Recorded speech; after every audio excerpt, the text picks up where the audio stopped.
सरकार पूरी तरह एक्सपोज हो गई है और जो जिस दिशा की तरफ वो बढ़ रहे हैं उससे स्पष्ट हो गया कि वो अरावली जो हमारी पर्वत श्रृंखला है उसके प्रति उनकी कोई जिम्मेदारी नहीं है।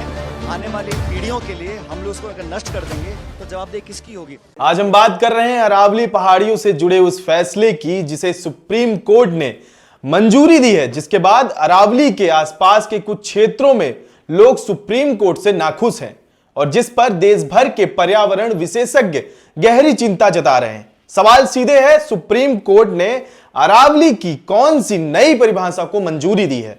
सरकार क्यों कह रही है कि इससे अरावली ज्यादा सुरक्षित होगी? और पर्यावरण विशेषज्ञ क्यों मानते हैं कि इससे अरावली का बड़ा हिस्सा खतरे में पड़ सकता है? सबसे पहले समझते हैं कि अरावली पहाड़ी क्यों अहम है। अरावली दुनिया की सबसे पुरानी पर्वत श्रृंखलाओं में से एक है, जो गुजरात से राजस्थान, हरियाणा और दिल्ली के आसपास तक फैली हुई है। यह पहाड़ रेगिस्तान को फैलने से रोकती है, भूजल को रिचार्ज करते हैं, वन्य जीवों के लिए कॉरिडोर बनाते हैं और दिल्ली एनसीआर में धूल, गर्मी और प्रदूषण को कम करने में मदद करते हैं। अब आते हैं सुप्रीम कोर्ट के फैसले पर। 20 नवंबर को सुप्रीम कोर्ट ने केंद्रीय पर्यावरण मंत्रालय की एक समिति की सिफारिशों को मंजूरी दी। इसके तहत अरावली पहाड़ियों की एक नई आधिकारिक परिभाषा तय की गई है।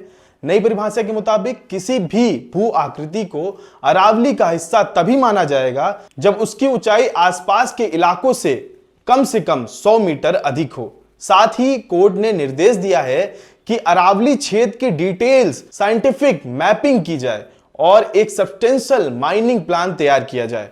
जब तक यह प्रक्रिया पूरी नहीं होती, कोई नई माइनिंग लीज जारी नहीं की जाएगी। अब यही से विवाद शुरू होता है। पर्यावरण विशेषज्ञों का कहना है कि अरावली सिर्फ ऊंची पहाड़ियों का नाम नहीं है, इसके साथ जुड़े निचले रीज, ढलान और छोटी पहाड़ियां पूरे इकोसिस्टम का अहम हिस्सा है। फॉरेस्ट सर्वे ऑफ इंडिया की एक आंतरिक रिपोर्ट का हवाला देते हुए कोर्ट को बताया गया है कि अरावली क्षेत्र में मैप की गई 12,081 पहाड़ियों में से सिर्फ 1,048 पहाड़ियां ही 100 मीटर की शर्त पूरी करती हैं, यानी करीब 90% इलाका कानूनी संरक्षण से बाहर हो सकता है। अब इस पर सरकार की तरफ से सफाई आई है। केंद्रीय पर्यावरण मंत्री भूपेंद्र यादव ने क्या कहा है वो भी सुनिए। अरावली भारत के 4 राज्यों में है, दिल्ली, राजस्थान, हरियाणा और गुजरात। टोटल अरावली 39 डिस्ट्रिक्ट्स में। अरावली की पिटीशन 1985 से चल रही है। इस पिटीशन में चलने के बाद अरावली में माइनिंग के स्ट्रिक्ट नियम होने चाहिए, इसके हम भी पूरी तरीके से समर्थन करते हैं। सुप्रीम कोर्ट ने चारों राज्यों को कहा कि अरावली की सेम डेफिनेशन होनी चाहिए। सेम डेफिनेशन में 100 मीटर को, जो कि 1968 का जो जियोलॉजी का स्टडी है रिचर्ड मॉर्फी, उसके कारण है।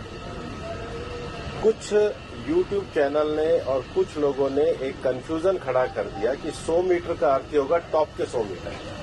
ऐसा नहीं है।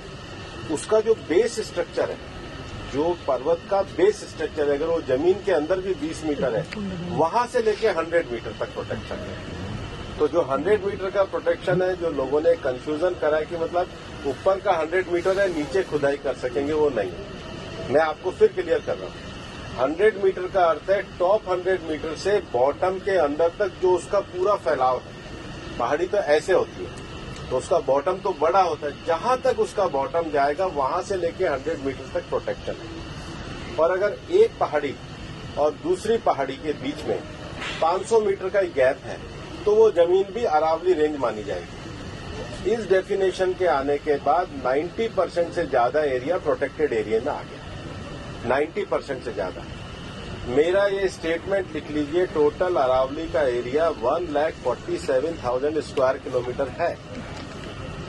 इसके बाद केवल अभी की जो मेरे पास 39 डिस्ट्रिक्ट है, केवल 217 किलोमीटर, मतलब 2% में ही माइनिंग हो सकती है, और वो भी हर तरीके से नहीं हो सकती। उसके लिए भी सुप्रीम कोर्ट ने डायरेक्शन दिया है कि आपने जैसे सारंडा और झारखंड में एक पूरा पहले माइनिंग प्लान बनाया है, वो प्लान तैयार करिए। वो प्लान तैयार करने के बाद भी ICFR जो इंस्टीट्यूशन है उसकी परमिशन होगी, उसके बाद ही परमिशन मिलेगी। दिल्ली में कोई भी माइनिंग अलाउ ही नहीं है, ना हो। सुंदरबन टाइगर रिजर्व में मीडिया से बात करते हुए कहा है कि सुप्रीम कोर्ट द्वारा अनुमोदित नई परिभाषा के तहत अरावली क्षेत्र का 90% से अधिक हिस्सा संरक्षित क्षेत्र के अंतर्गत ही आएगा। उनका कहना है कि यह फैसला अरावली की सुरक्षा को कमजोर नहीं बल्कि उसे वैज्ञानिक और स्पष्ट बनाएगा, लेकिन जमीनी हकीकत को लेकर पर्यावरण संगठनों की चिंता और गहरी है। सेव अरावली ट्रस्ट के विशेषज्ञ विजय बेनजवाला और नीरज श्रीवास्तव का कहना है कि हरियाणा में स्थिति बेहद गंभीर हो सकती है। उनके मुताबिक हरियाणा में केवल 2 ही चोटियां 100 मीटर की ऊंचाई की शर्त पूरी करती हैं, एक तोसाम भिवानी जिला और दूसरी मधोपुरा महेंद्रगढ़ जिला। उनका कहना है कि बाकी अरावली क्षेत्र नई परिभाषा के तहत संरक्षण से बाहर हो सकता है, जिससे खनन और निर्माण गतिविधियों को बढ़ावा मिल सकता है। विशेषज्ञ चेतावनी दे रहे हैं कि अगर निचले और जुड़े हुए इलाके बाहर हुए तो वन्य जीव कॉरिडोर टूट सकते हैं, ग्राउंड वाटर रिचार्ज प्रभावित होगा, झाड़ीदार जंगल और देसी पेड़ खत्म हो सकते हैं और दिल्ली NCR में धूल, गर्मी और प्रदूषण की समस्या और बढ़ सकती है। यह चिंता इसलिए भी अहम है क्योंकि सुप्रीम कोर्ट खुद पिछले कई दशकों से अरावली की सुरक्षा में सक्रिय भूमिका निभाता आया है। 1996 के MC मेहता मामले में दिल्ली के आसपास सैकड़ों खदानें बंद कराई गई थी क्योंकि कोर्ट ने माना था कि खनन से पर्यावरण को नुकसान हो रहा है। कुल मिलाकर एक तरफ सरकार का दावा है कि नई परिभाषा से अरावली का बड़ा हिस्सा सुरक्षित रहेगा, तो दूसरी तरफ विशेषज्ञों को डर है कि गलत मैपिंग और कमजोर अमल से दशकों की पर्यावरणीय सुरक्षा कमजोर हो सकती है। बाकी आप हमें अपनी राय कमेंट में दे सकते हैं। ऐसी बड़ी खबरों के लिए जुड़े रहे मेरे साथ। मैं सिद्धार्थ प्रताप सिंह, धन्यवाद।